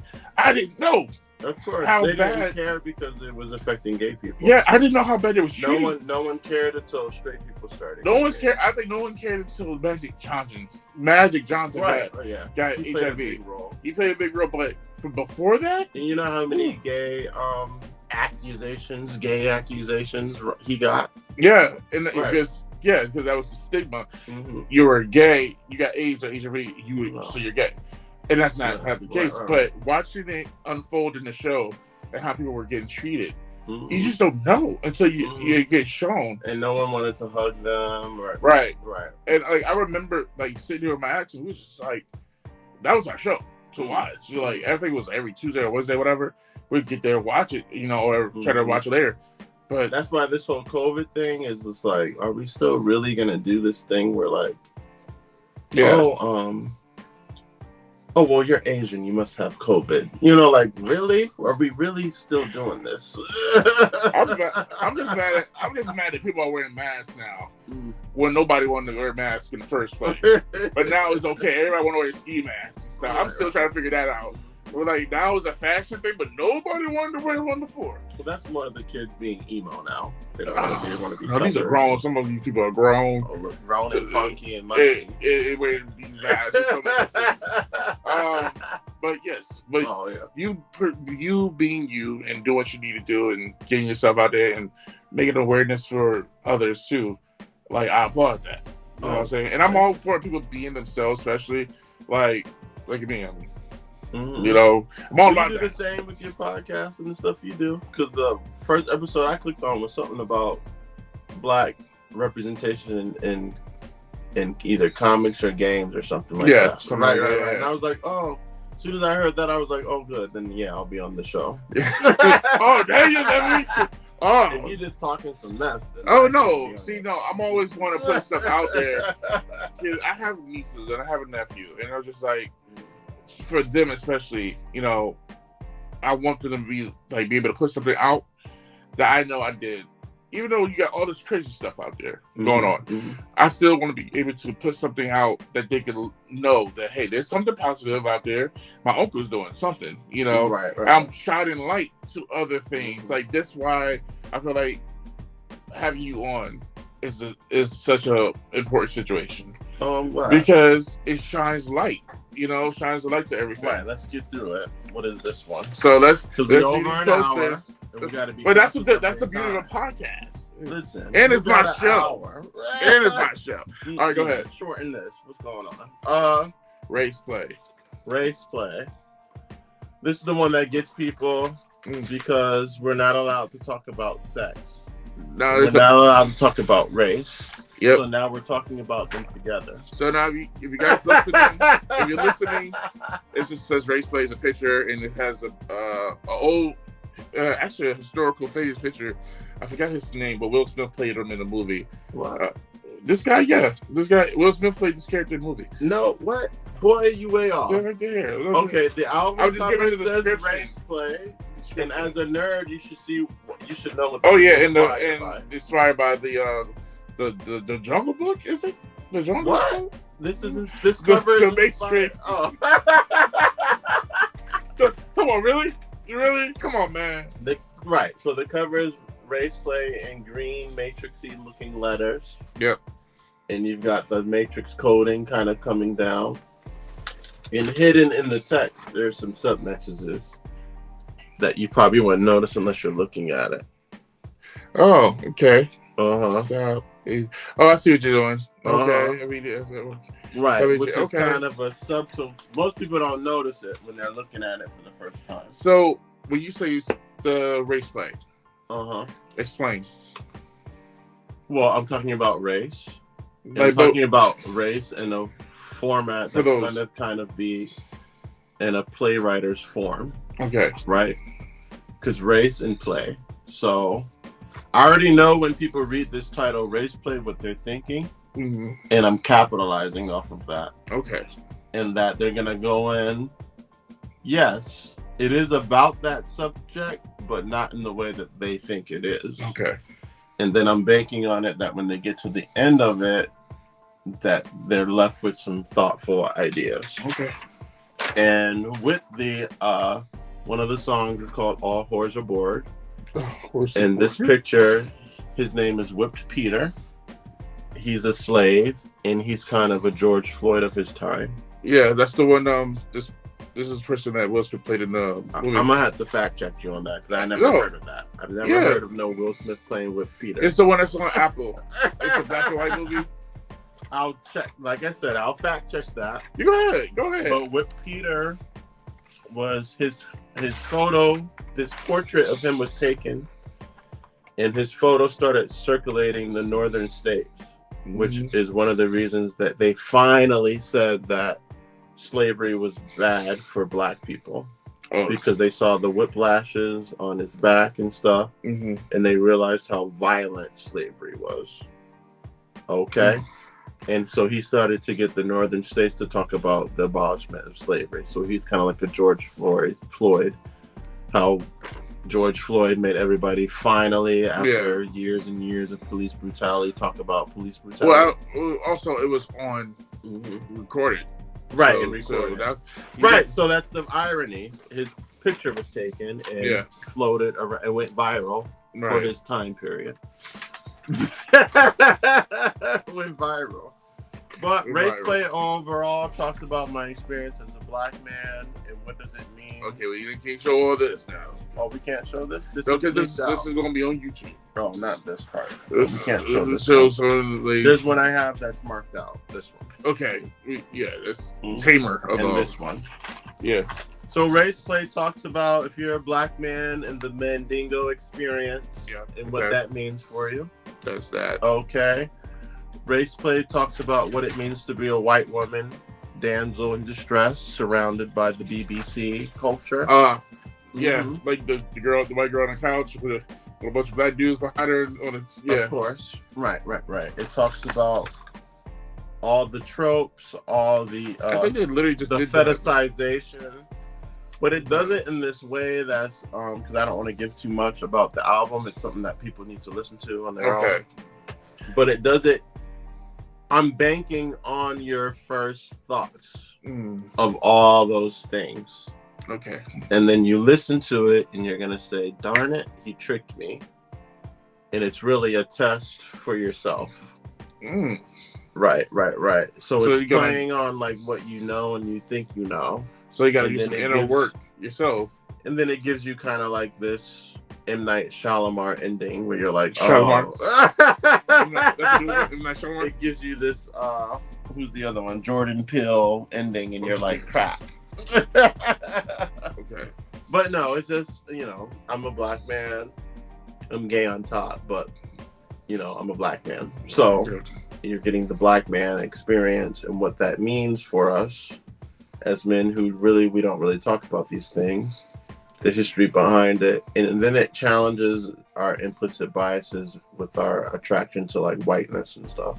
That's true. That played So you get make some people think. Yeah, it's the most explicit, lyrically explicit content I've ever recorded. Well, sometimes you gotta push the button to like, if you really want to be heard and like really want to like start the conversation, you have to, even if it's. I mean, people have done it in the past, and they haven't had to go really explicit too much because it wasn't a lot to be said, so they could just say a little bit because it's all over the internet. Yeah. So as I look around at all these toys and stuff, I think about like when I was young, I used to hate my natural hair. I didn't consider myself desirable.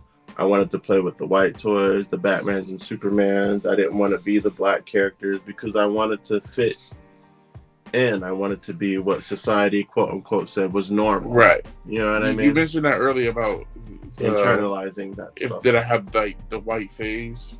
Did you go through this stage where you wanted to be white? Yeah. And as soon as you said that about the hair, I had a flashback just now of me getting a perm.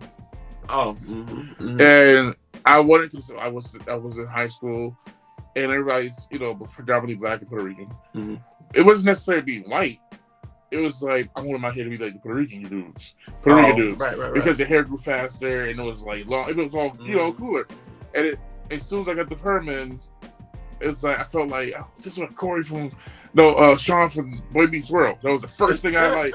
He always because he had the hair, and I was like, but then I paid the price for having a perm in high school. There's this moment where all kids go through this. I don't know if you know what the doll test is. Yes, they give it to a baby, right? 2 kids. So they give the kids a white doll and a black doll. And which one they like the most? And they'll ask the kids questions. Which doll is the pretty doll? Yeah. And the kids always said that the white doll is the pretty one. Which doll is the smart doll? the kids always said smart doll. So anything positive they associate with whiteness. Anything negative they associate with the black doll. Right. In this experiment done by the Clarks in the 1940s, helped end segregation in schools, where they realized that black children specifically were internalizing white supremacy and racism. So it showed how racism affects our self-esteem, which is why we go through this period where like we don't always like our hair, we don't always like our nose, or we want to have Eurocentric beauty standards, right? Yeah. And then that's reinforced by like all the cartoons being white, all the movies being white, all the characters being white, right? So when I say, hey, did you ever own a black doll growing up? Yeah. That question is very controversial to people. Well, what do you mean? And of course, you know, and I'm not racist and da da da da. Right. But for black people specifically, I think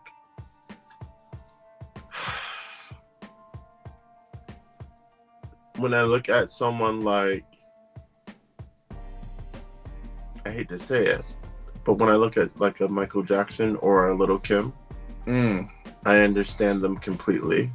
Yeah. And like the change of their appearance and some of the, well, I have to say excuses for their appearance, but I don't judge them for it. Well, because I understand exactly what they're I going look at like, well, Michael Jackson had vitiligo.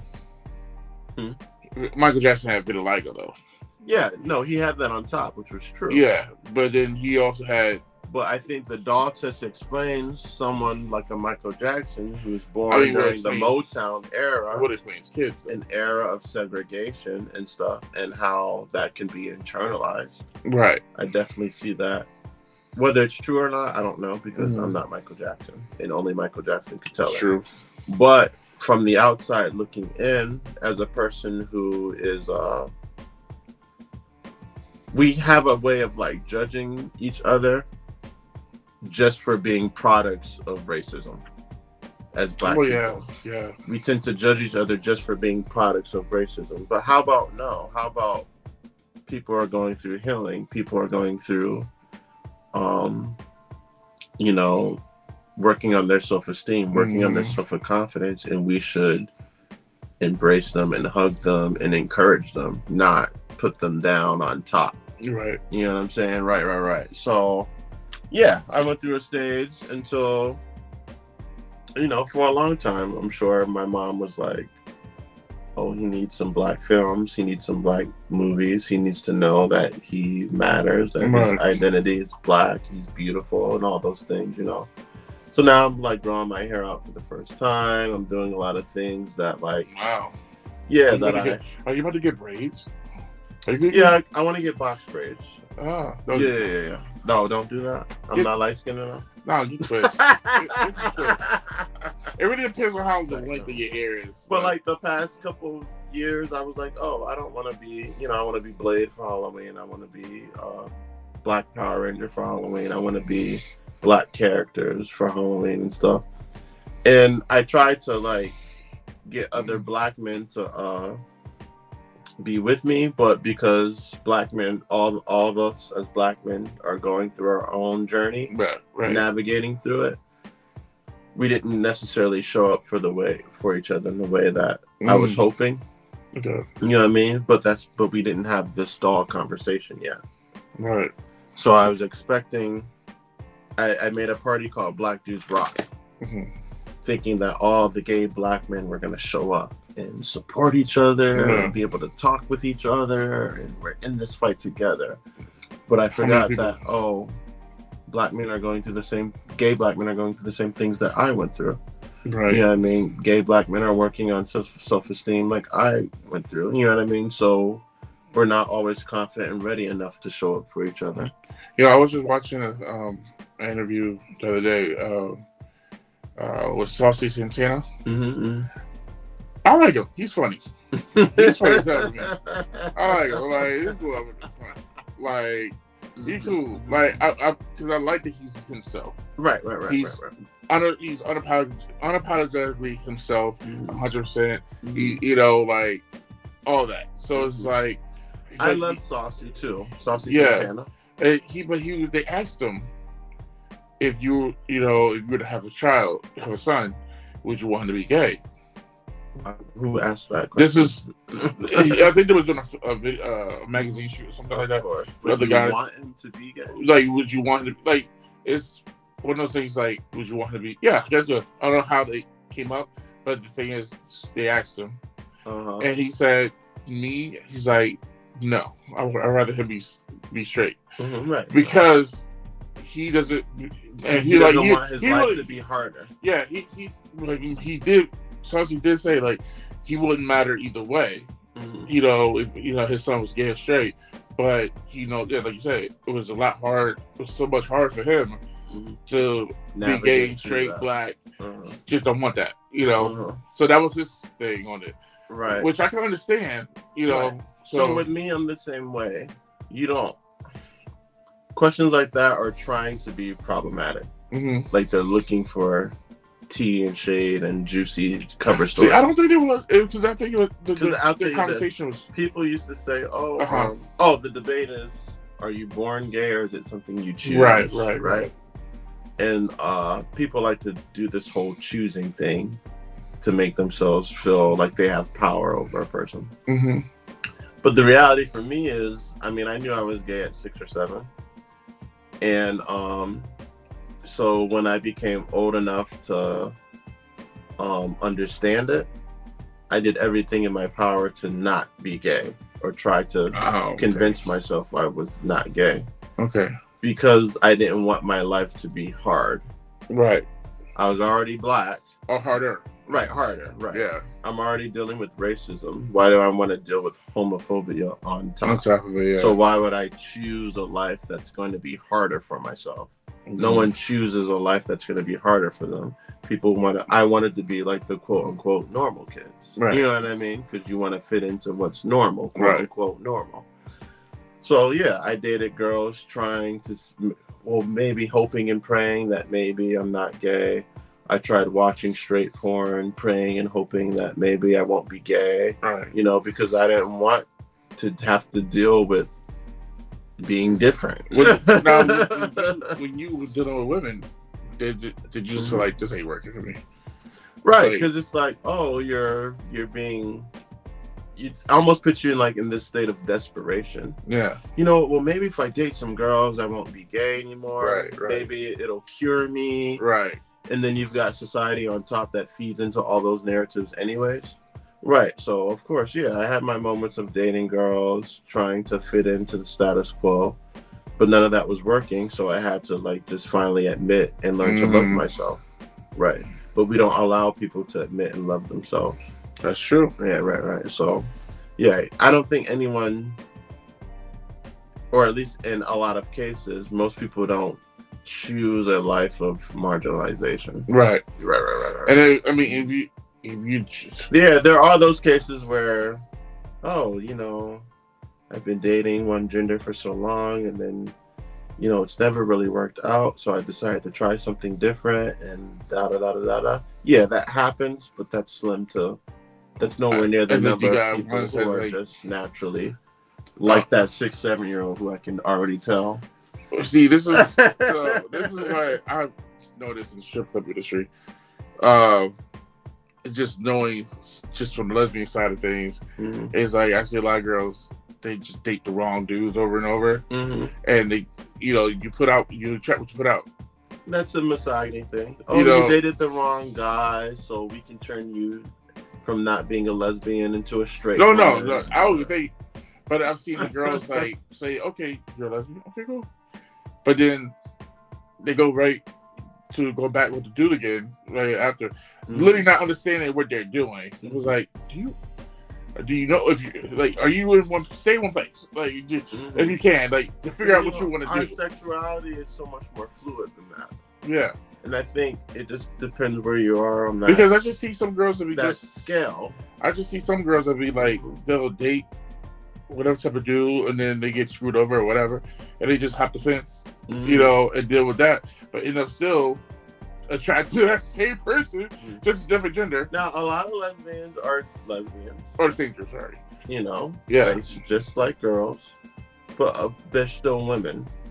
And a part of being a woman is this womanhood, right? Right. And a part of womanhood could be something like having a child, unborn child from your own uterus and vagina, right? And just because they're lesbians doesn't mean that they should be barred from. Oh no. You know what I mean?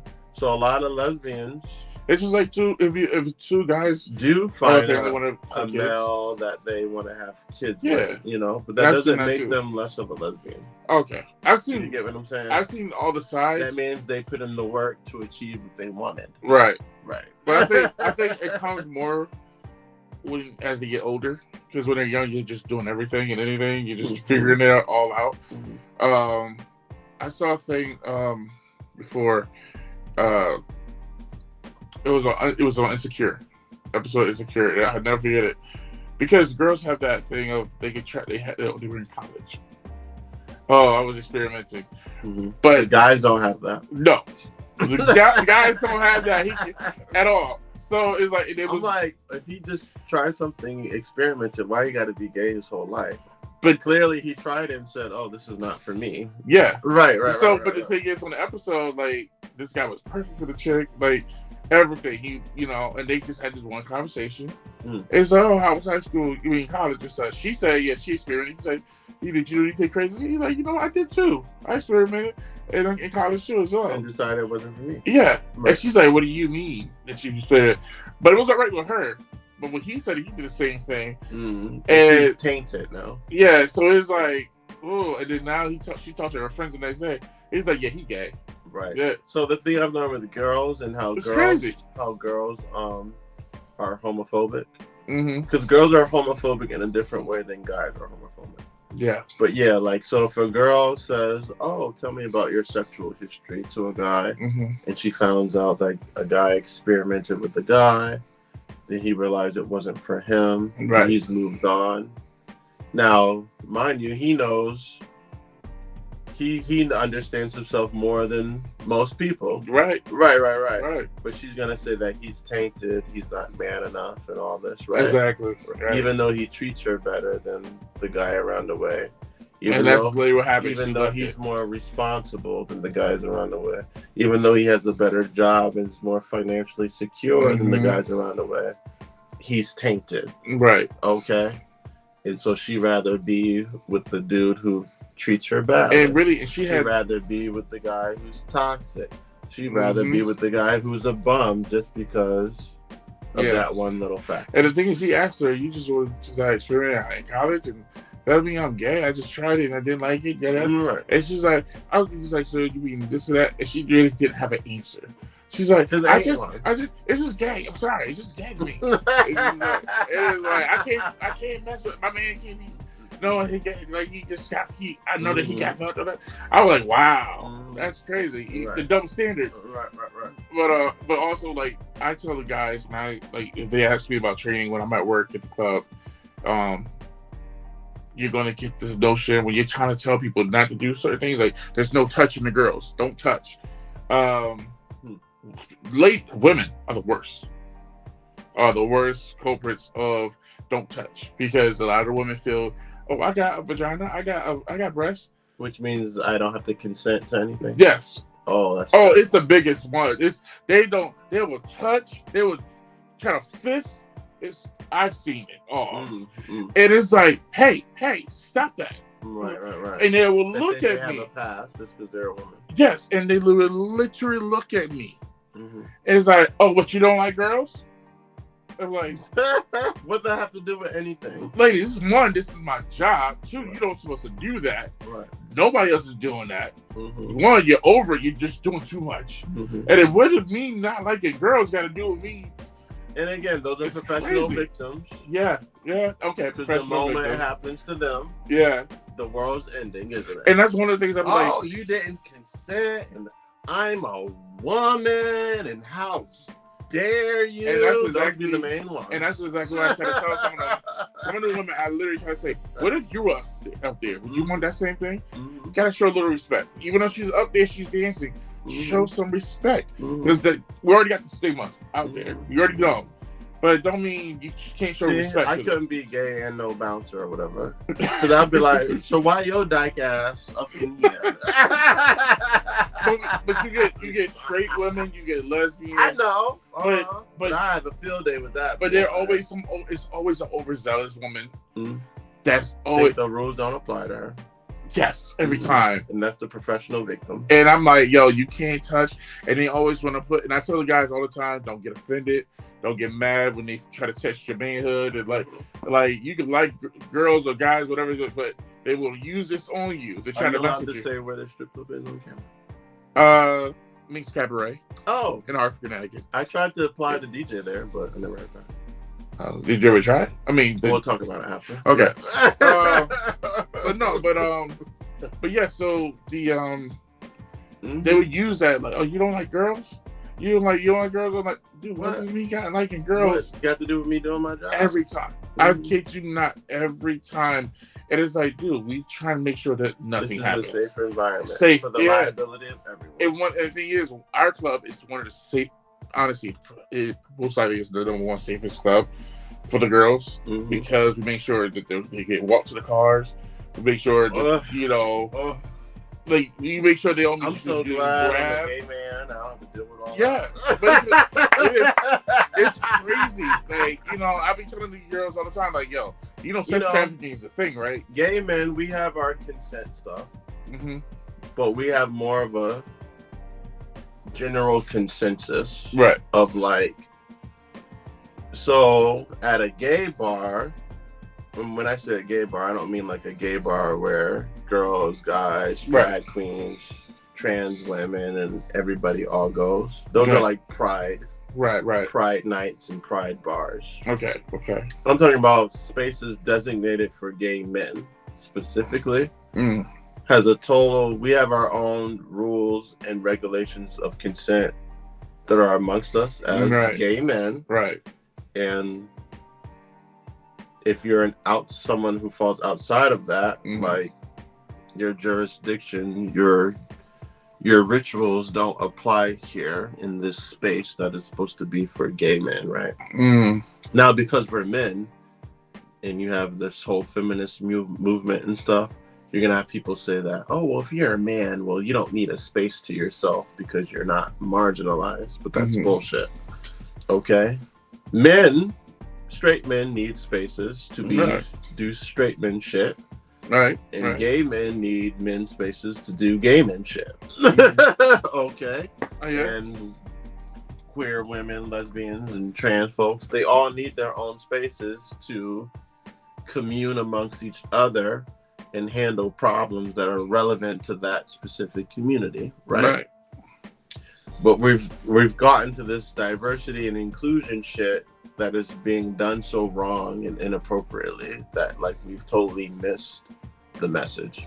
I think it's like, but like, well, what I was gonna say in the gay male space for men seeking males space, like usually a little grope or whatever that would be in like a straight strip club where the women are dancing is a totally different thing than in the gay space we expect a grope, right? We expect people to come on to us. We expect dark rooms and back rooms where stuff goes on, okay? But I feel like in the straight world, because so much of the culture is based on men finessing a woman, right? That there's a power dynamic there that doesn't allow for that to take place. And you know what? That's straight people business. And straight people should do that over there. Yeah. Not in our bar, where we have our own rituals and codes and methods of doing things. I got you. Right. you kick your over there. Right.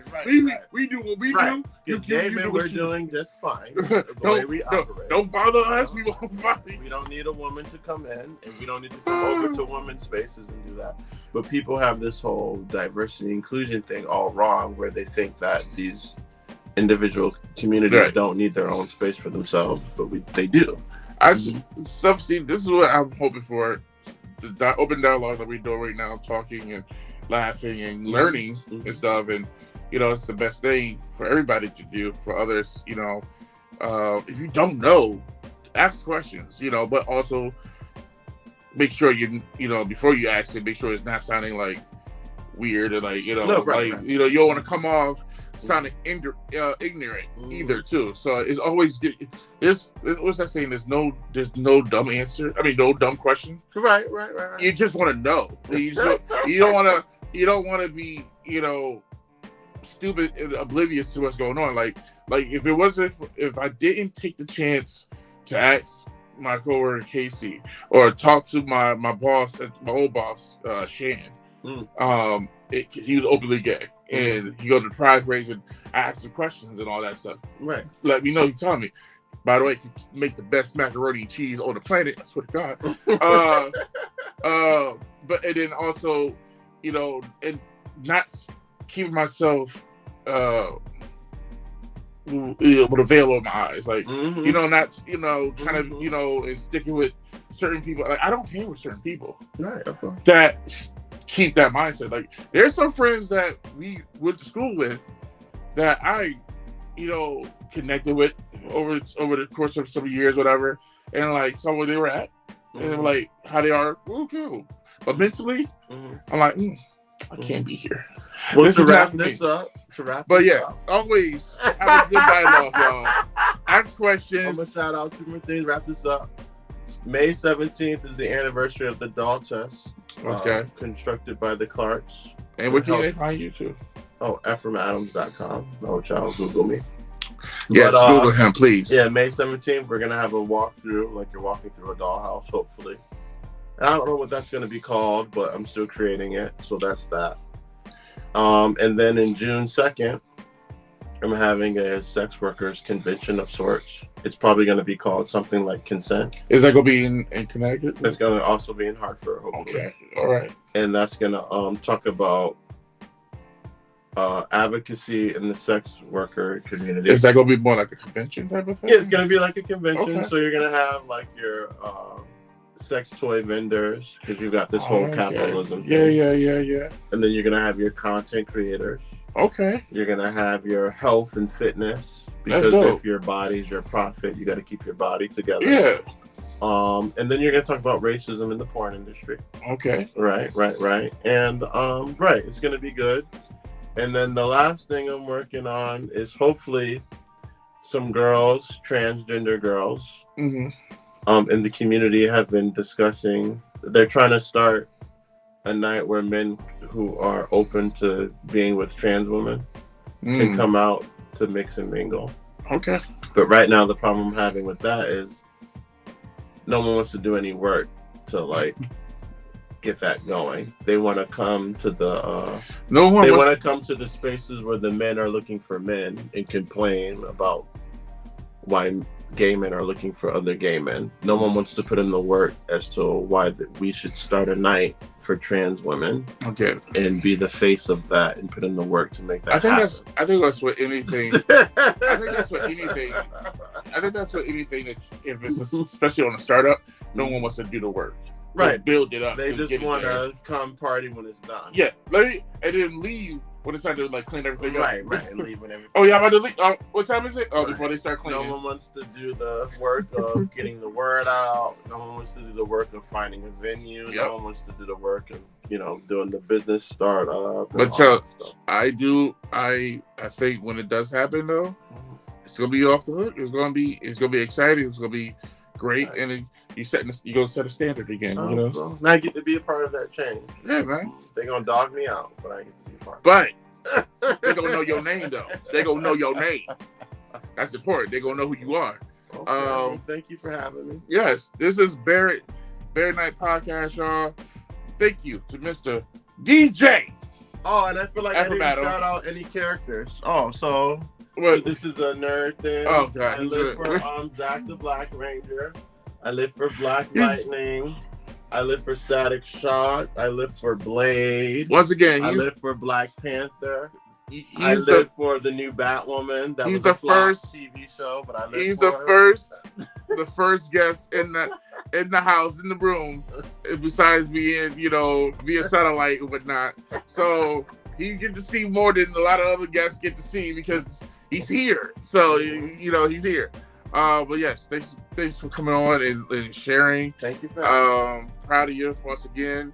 Thank you. Yeah, guys, this is the show. Bear it all, be yourself. Right. This is the BearatNight podcast. I'm your boy Parker, and we out. See you next week. Peace. You